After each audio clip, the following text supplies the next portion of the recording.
should get matching tattoos this summer.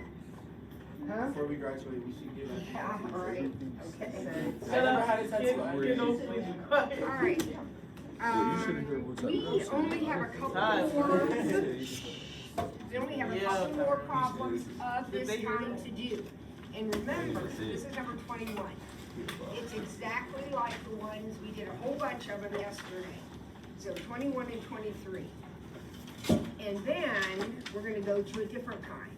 Remember, we are preparing for a quiz, not in our next class, but in the one after that, where you have to do 2 problems like this. And one of them will be just like all the ones we did yesterday, and these 2. All right, and then the other one will be like the next ones that we're doing. So, who remembers how we did this yesterday? Oh my gosh. I know that's sine over cosine. Sine over cosine. Perfect. This is all multiply. Secant. 1 over cosine. Cosecant. 1 over sine.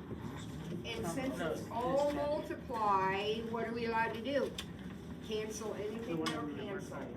So it looks like the sines will cancel. And that's all. So what am I left with? 1 over cosine squared. And what is 1 over cosine? What is 1 over cosine? Secant. So this is secant squared. Whenever you have a 1 over cosine, it's a secant.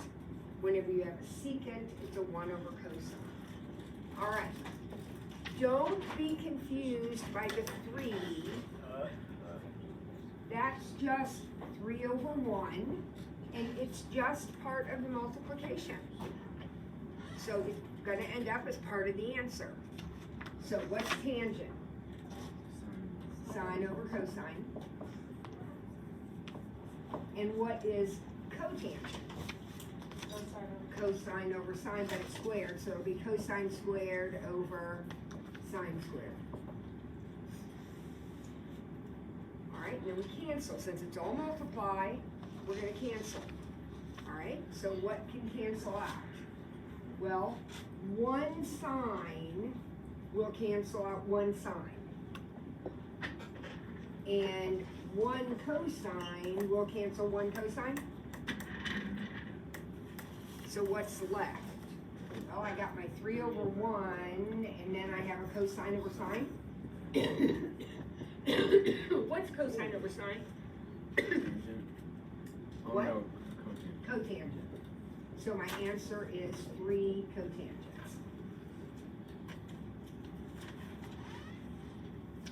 All right, so we've done the whole page, all the ones that looked like that, we have done. So now we're going back to the beginning, and we're going to do all of the other ones that look different.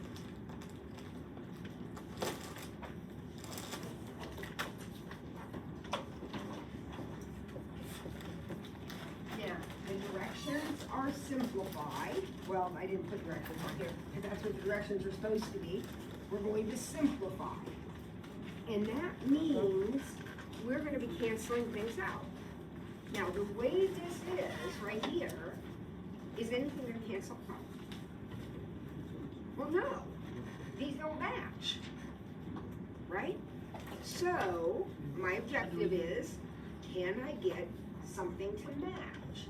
Well, this is the key right here. A minute ago, I was telling you about the math ring problem. Yesterday, we talked about the tattoos. Sine squared plus cosine squared is 1. And that is true in any form. So you can rearrange things, move things around, but that is fact. Okay? So, if I take this guy right here and move him over to the other side, won't that now say cosine squared equals 1 minus sine squared? Yep. okay? I'm not gonna go through that again, we've been through that, this is our third day talking about that transformation. You are allowed to move things around, so get used to it. We now know that this cosine squared can be replaced with 1 minus sine squared. Now, at least we have matches now, at least we have signs. But you still can't cancel. Can somebody tell me why you can't cancel? Because of the adds and subtracts. When can we cancel? I erased it, but they all have to be multiplied, right? So, I'm going to factor my numerator. Now, this is another one of those things that we've talked about. I'm not going to talk about it again. I'm going to try to explain it one more time. This is called the difference of squares. When you have a squared number minus another squared number, it will always factor.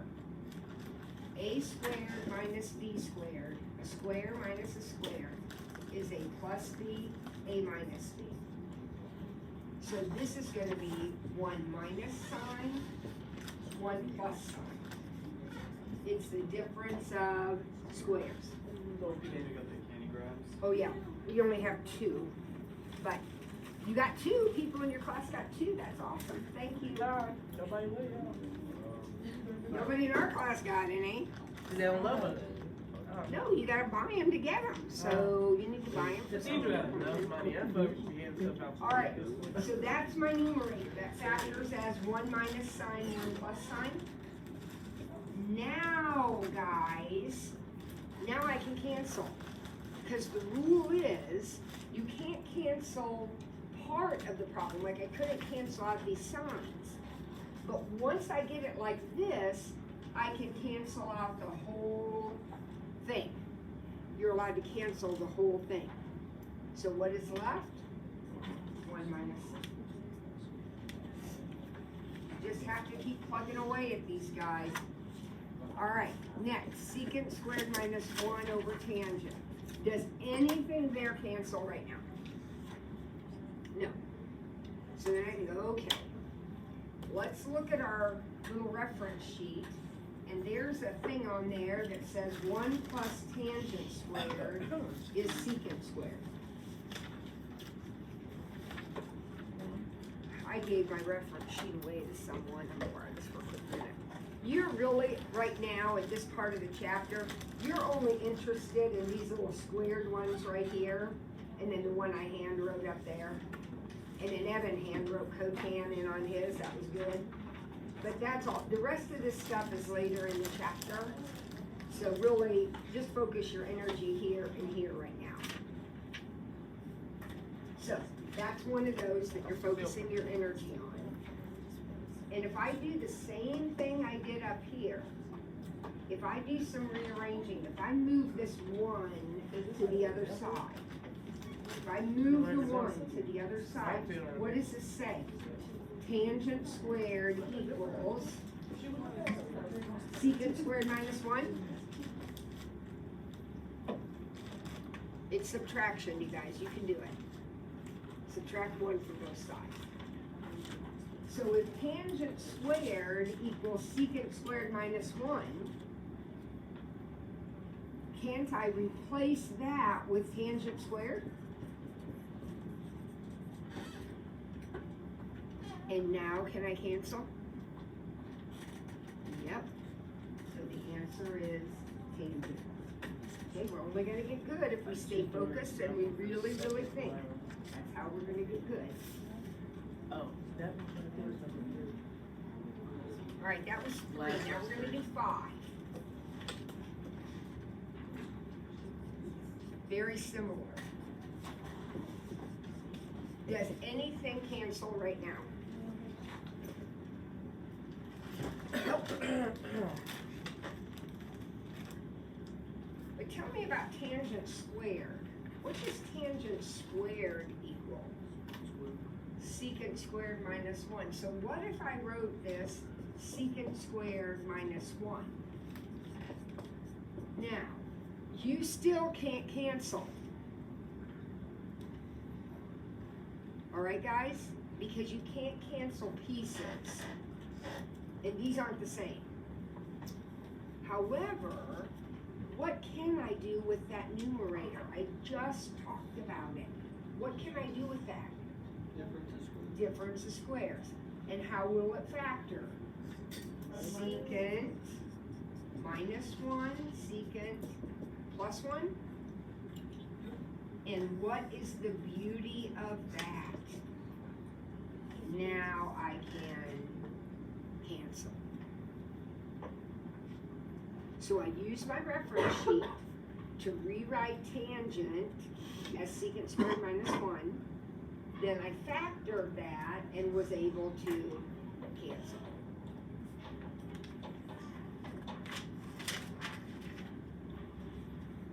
All right, take a look at number 7 and see if you have an idea. You're going to do something very, very similar with number 7.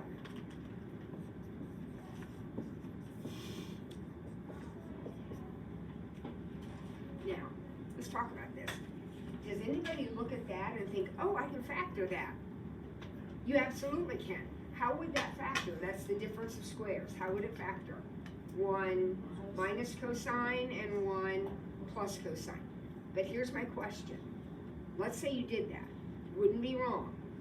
But does it take you anywhere?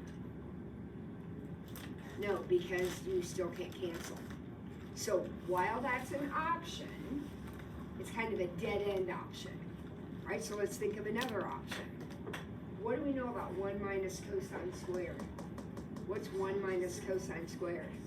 Sine squared. Very good, Evan. Oh, I gotta change my appendage too. So that's sine squared over sine. Now can I cancel? Yeah. Yes. Now I can cancel. All right.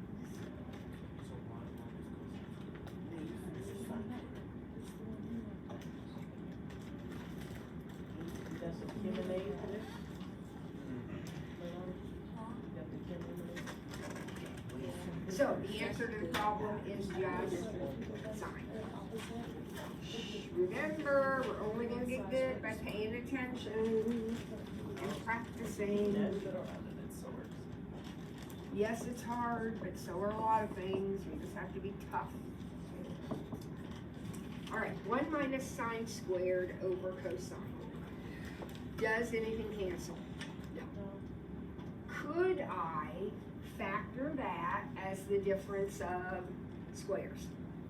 Yes, but think about what you'd have.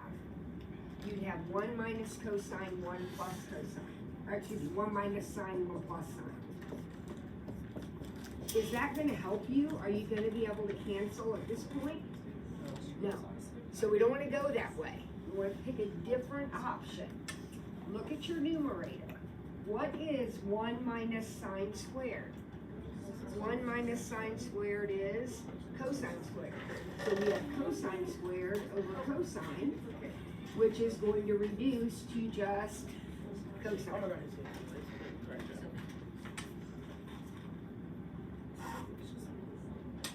All right, what was that, 10? Uh-huh. All right, let's look at 11.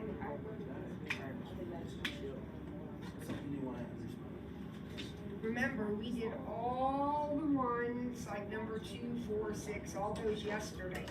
Now we're doing all the ones with these squares in them.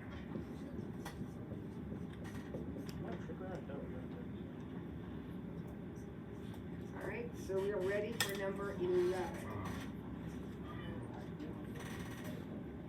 Does anybody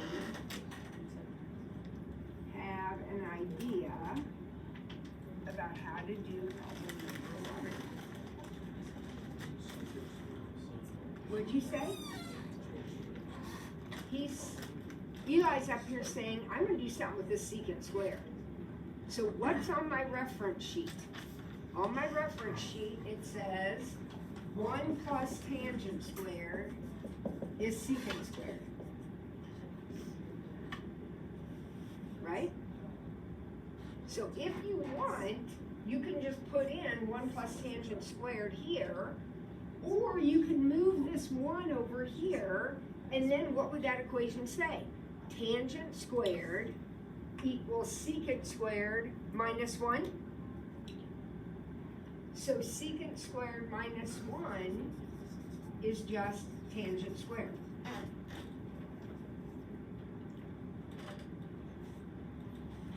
Because that's 1 plus tangent squared minus 1. That's just tangent squared. All right, what does that equal?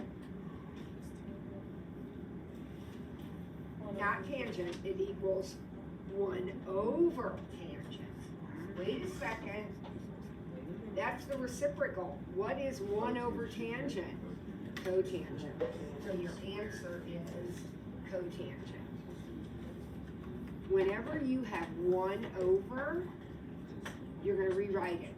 So if it's 1 over cosine, you'll write it as secant. If it's 1 over tangent, you'll write it as cotangent, whatever the reciprocal function is. All right, so that was 11. So now we go to 15.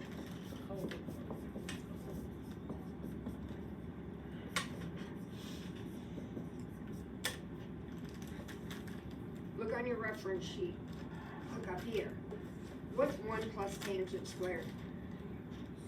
Secant squared. So that's just secant squared. We haven't used this one very much, but what's 1 plus cotangent squared? Cosecant squared.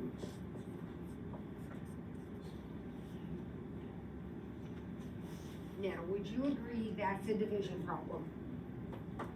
So we talked about this the other day. My personal preference is to rewrite that division as an actual division. So I write it kind of out longhand.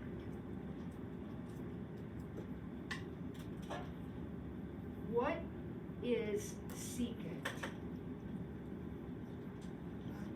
1 over cosine. So isn't this 1 over cosine squared? And what is cosecant? 1 over sine. And I like to write it this way. You don't have to. But now I can, like, physically see, I have a fraction divided by a fraction. How do I do fractions divided by fractions? Keep, change, flip. So this is going to be keep it, change it to a times, and flip it. Now, a lot of times when I do this, something cancels. Not this time. What happens this time? I just multiply. And what am I going to be left with? Sine squared over cosine squared? Wait a minute, what's that? Tangent squared. So, again, instead of fighting this, you should be like in awe of it, because you took this mess right here and you simplified it into just tangent square. All right, just a couple more.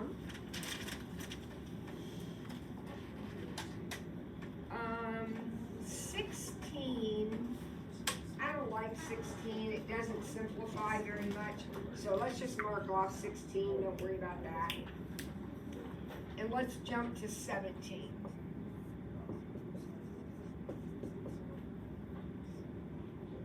And we're almost done.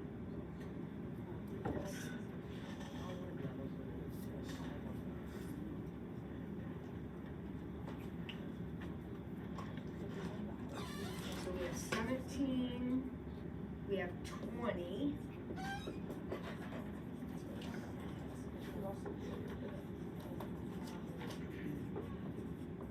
And we have 22.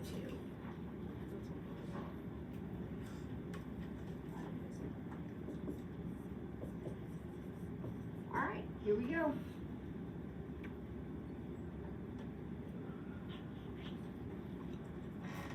I've seen this before. What's 1 minus cosine squared? Sine squared. Evan's got this nailed. You guys need to spend more time with Evan. He's got this figured out. He He's up here giving me the answers. This is sine squared. So I've got sine cubed over sine squared. Well, what happens? Can I cancel? And what am I going to be left with? One sine on the top, and that's your answer. That might look scary, but if you're on the ball, if you're paying attention, if you're dialed in, eyes open, Connor, you'll get this. All right, take a look at this. Now, if nothing else, this should pop off the page at you. What is cosine squared plus sine squared? 1. So that's gone. That's just 1. So this is all I have left.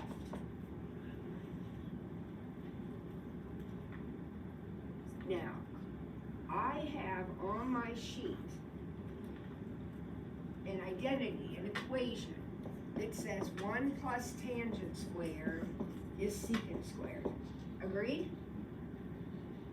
So I'm going to take this guy right here, and I'm going to replace him with 1 plus tangent squared. Oh my gosh, what's going to happen? Gone, and what's the answer? 1. 1. Practice, practice, practice. Last one. Absolutely nothing cancels in its current form. But, I don't know. Does anything there pop out at you? The denominator should be screaming at you. What is 1 minus cosine squared? Sine squared. That's sine squared. So my denominator is sine squared. So I have sine squared minus 1 over sine squared. Now, 1 minus cosine squared is sine squared. 1 minus sine squared is cosine squared. What's wrong with the numerator? It's backwards, right? It's backwards. So think about it. What happens when you subtract numbers backwards? When you still do the subtraction, don't you still get the same answer, except what? What happens if you subtract them in the other order? It's negative. So this isn't going to be cosine squared. It's actually going to be negative cosine squared. We know that 1 minus sine squared in this order is cosine squared. We've used that several times today. If I do that subtraction, but in the other order, then I'll get negative cosine squared. Uh-oh. Cosine over sine, what's that? Cosine over sine is something. Cotangent. So my final answer is negative cotangent squared. Negative cotangent squared. All right. Now, I want you to turn the page in your packet and go to the first practice quiz. There are 3 practice quizzes. We're going to do the first one.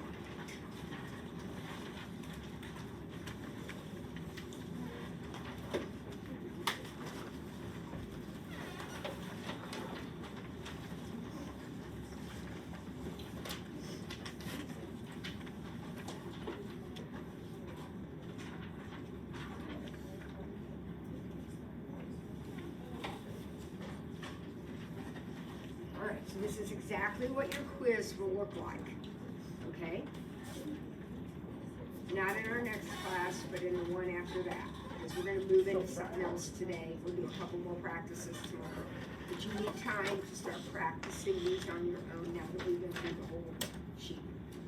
All right, first problem is one of these that's all written out as a multiplication.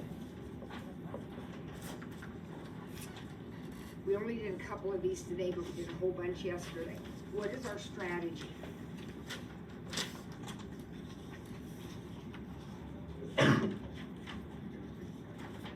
Change everything into basically sines and cosines. So if it's a cotangent, we're gonna rewrite it. And how are we gonna rewrite it? Cosine over sine. If it's a sine, we don't rewrite. Sine and cosine are your building blocks. You don't rewrite them. But I like to put it over 1 because eventually I'm going to be canceling, right? What about secant? 1 over cosine. And what about tangent? Sine over cosine. All changed, right? So now we just see what cancels. So sine will cancel, cosine will cancel. You only cancel out 1 at a time. So once I've canceled that, I can't cancel it again. So it looks like I'm left with what? Sine over cosine, which is tangent.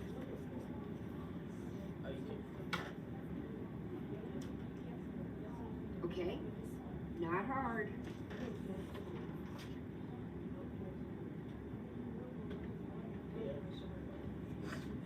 All right, number 2. If you don't like the theta, make it an x. It doesn't matter. Use theta if you like theta, it makes you look really smart. But if it bothers you or you don't want to make it, then just make it x. You need a variable. You gotta have a variable, but it doesn't matter what it is. All right, you tell me what you notice about this problem. It should pop off the page. 1 minus cosine squared is sine squared. 1 minus cosine squared is sine squared. So we have sine squared on top and sine on the bottom. Now what can we do? Cancel, and we will be left with just sine. So this is exactly what your quiz is going to be like. We will practice 2 more tomorrow, and then the next time we'll have the quiz. All right, everybody good? Okay, get out your notes. That was your extra practice packet, don't lose it. Get out your notes and your calculators, because now we're going to something different. We need our notes and our calculator. Thank you. So we just went from one of the hardest little sections, we're going to one of the easiest sections now. So this will give you a little bit of a breather. So I'm in my notes, I'm on the back of page 40. And I'm starting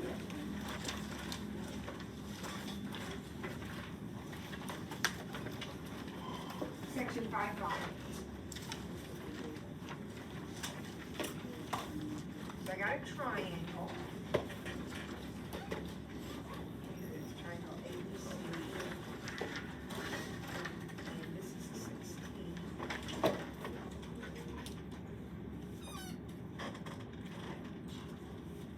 Now, do you see a difference between, like all the triangles I drew in the last unit were like eagle on the cliff looking at a mouse and all that?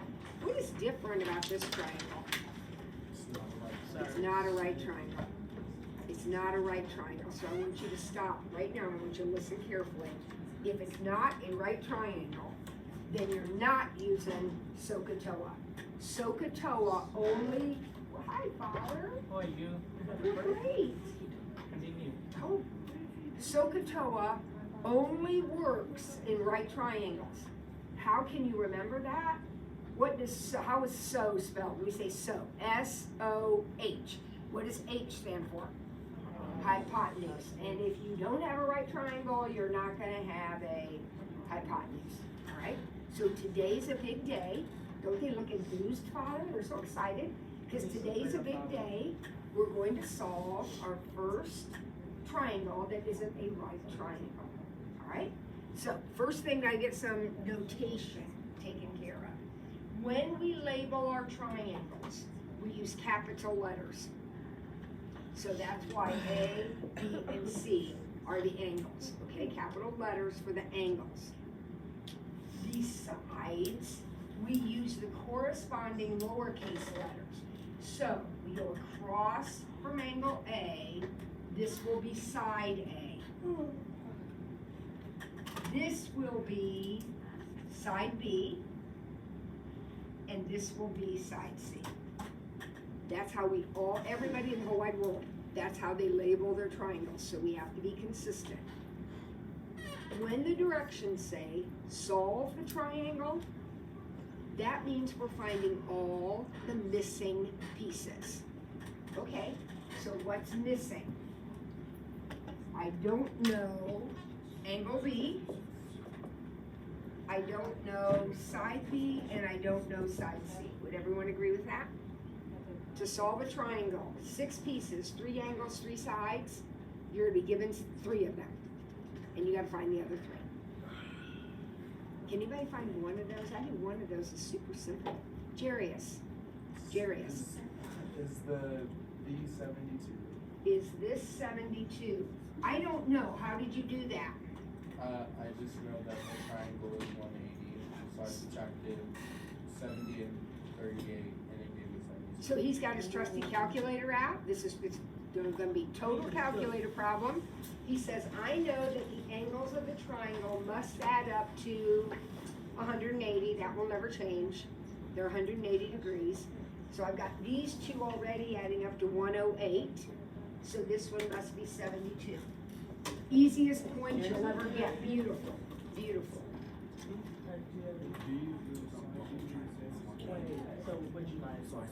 B and A be the same? Okay, now, Eli is starting to put some things together. And Eli says, will side B match side A? And the answer is no, but there are 2 sides that are really close. This side over here is across from a 70, and this side over here is across from a 72. And we learned the hinge theorem in geometry says that the bigger the angle, the bigger the side. And so if 2 angles have the same measure, their sides will have the same measure. It will be isosceles. So, Eli, I don't know what side C is, but it's going to be close to whatever side B is. They're going to be very close to each other. All right, hang on to your hats. Now I'm going to tell you how we're going to find those sides, okay? We're going to use something called the law of sines. It is very, very simple to remember. The law of sines says in any triangle, right or otherwise, this is true.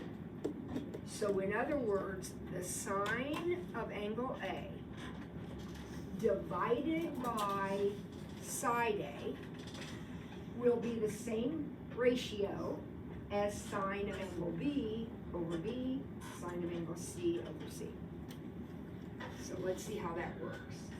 Which pair do I know A and A? Do I know angle A and side A in my problem?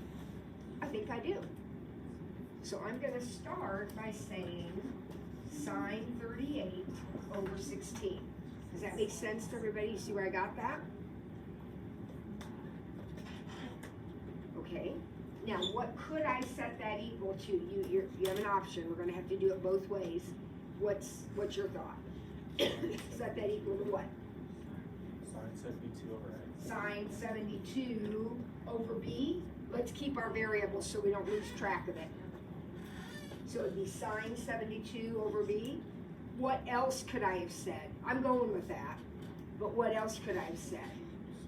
Sine 38 over 16 equals sine 70 over c. And as it turns out, we're going to have to do both anyway. Okay? All right. How are we going to solve this?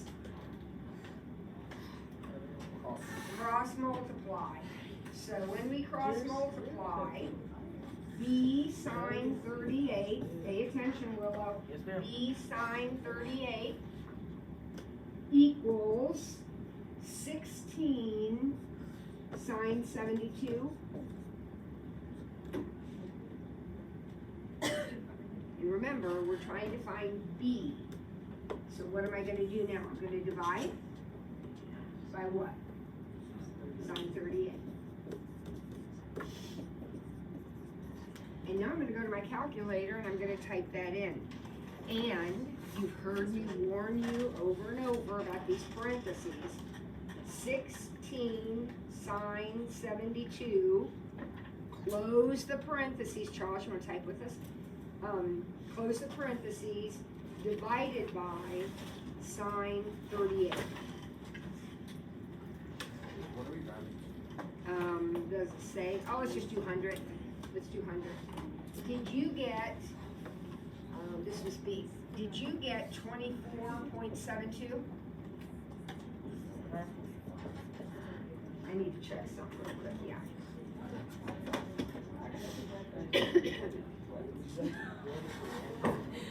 Did you not get Wait, that? so what are we rounding to? I said 100, I just made that up. Who did? Are we okay? We didn't get that? Yeah, Okay, I wait a did. second. I did. Wait a second. Are we in degrees or radians?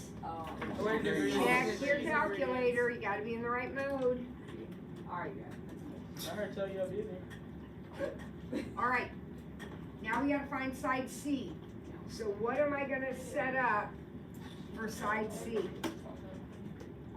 This works.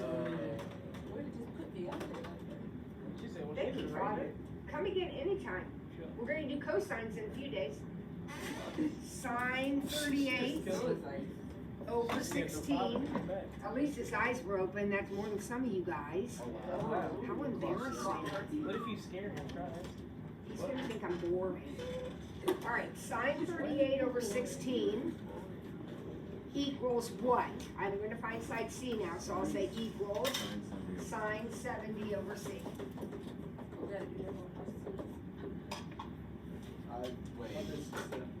And then what do? Cross multiply. So C sine 38 equals, Wait, I missed a step. equals 16 sine 70.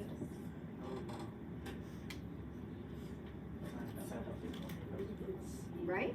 And then I will divide by sine 38. Yes, sir, bro. So 16 sine 70, close your parentheses, divided by sine 38. I got 24.42. Yep. Remember we said they were going to be close? They're close because the angles are close. So angle B and angle C are almost the same. So side B and side C are almost the same.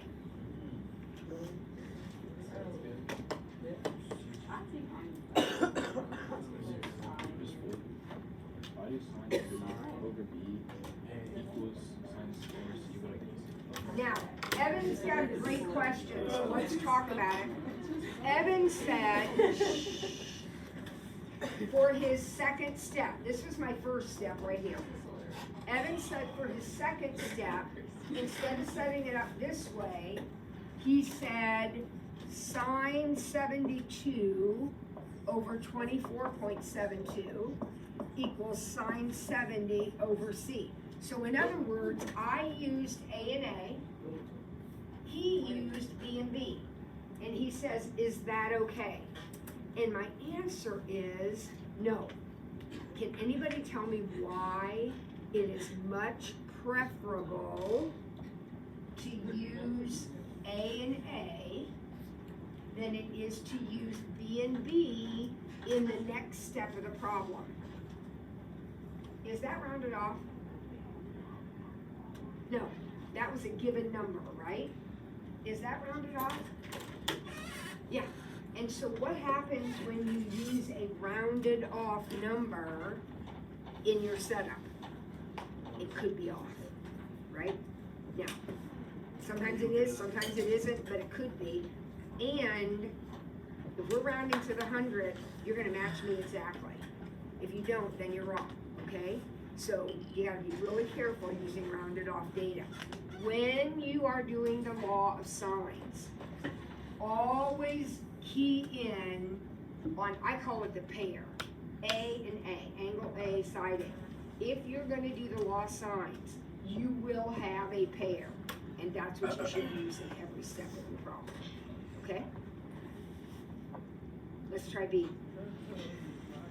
Problem B.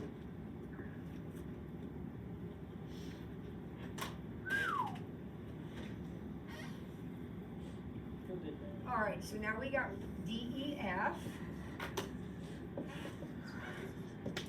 And we know that side D is 8. I don't know side F. I don't know side E. But I know angle F is 71 and angle E is 48.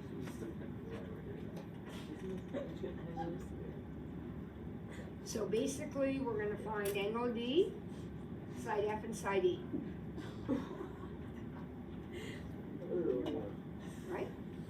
So, first thing I notice is I have a pair right here.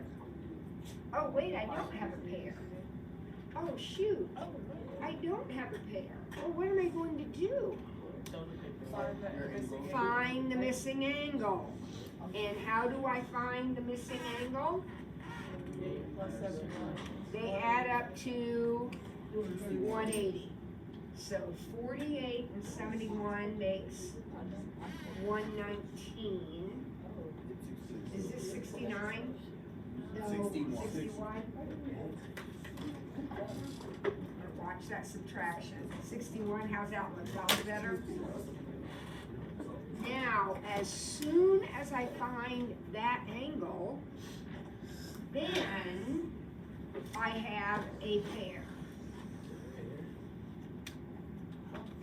And so every step of my law of signs problem is going to start with sine 61 over 8 equals something. Sine 61 over 8.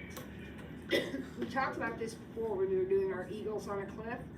The angle goes with the sine. So it's sine 61 over 8. Now, what are you going to set that equal to?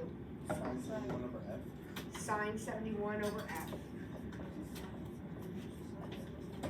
And when we're done with that, we're going to do sine 61 over 8 equals sine 48 over 8. It makes no difference which order you do those in. You have to do them both, but the order doesn't matter. Okay, so let's do our F's here. What do? I got it set up now. What do I do? F sine 61, F sine 61 equals 8 sine 71.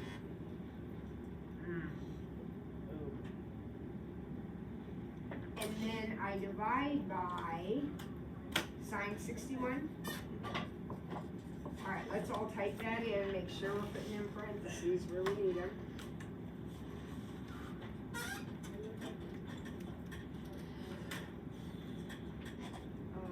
Tell me what you got for side F. 8.65. Yes, sir, sir. Side F, 8.65. By the way, does it make sense that side F would be bigger than side D? Yeah, because isn't angle F bigger than angle E? Big angle, big side. All right, let's find E. Do it on your own. Right, here's your equation. This is your setup. See if you can cross multiply, divide, and find.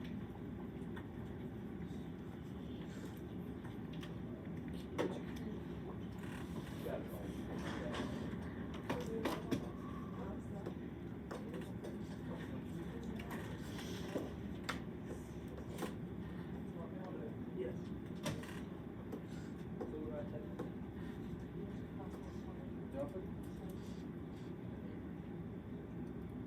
Anybody got it yet? 6.80 is what Cam says. If that's what you got, you are a winner. 6.80.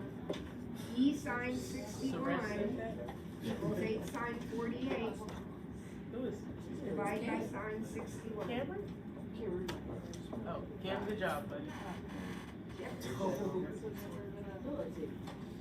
All right, we're gonna do one more and then we'll be done. We're gonna do problem C. So go ahead and draw your own triangle. Where you label A, B, and C doesn't matter. Put them wherever you want them.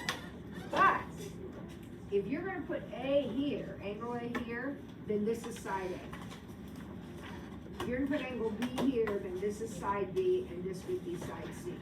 So you can put the capital letters wherever you want. Just make sure that your lowercase are lined up across.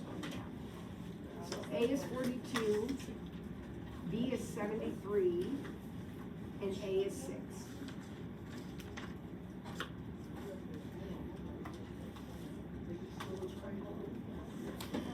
Now I see some of you typing already because you've been paying attention. What are you doing first? You're gonna find that missing angle. So 42 and 73 makes what, 115, so is that 65? Did I subtract right? 65? Now you're gonna set up two proportions. And both proportions are going to use this right here, because that's the given. So you're gonna say sine 42 over 6 equals something. And sine 42 over 6 equals something.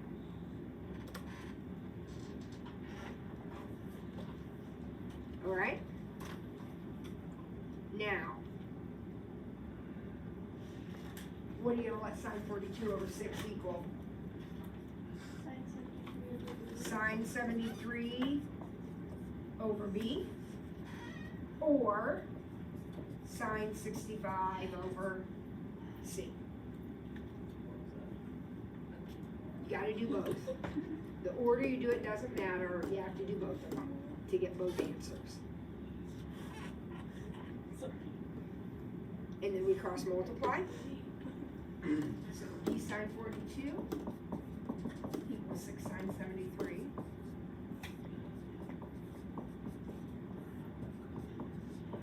Man, we love our law signs. Geez. C sine 42 equals B sine 65. No, what's 6? That's 6. So C equals sine 65 over 6.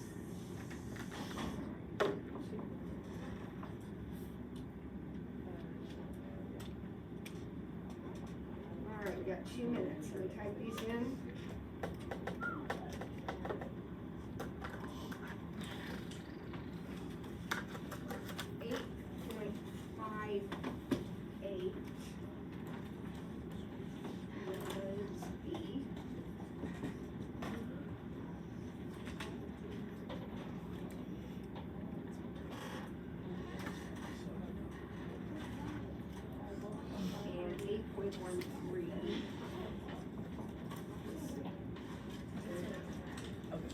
do those answers look to you? Do those look like what you got? Yes, sir. Law science is awesome.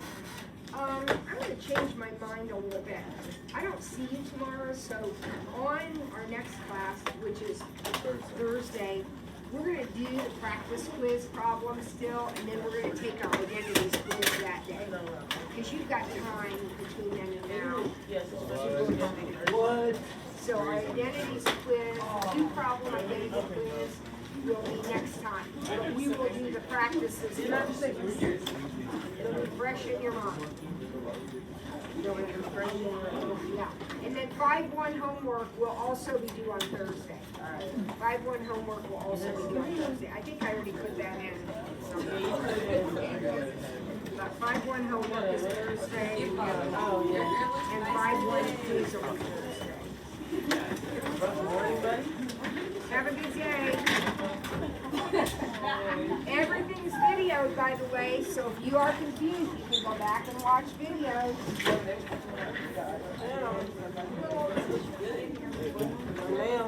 Why do I have this video? Don't blame me.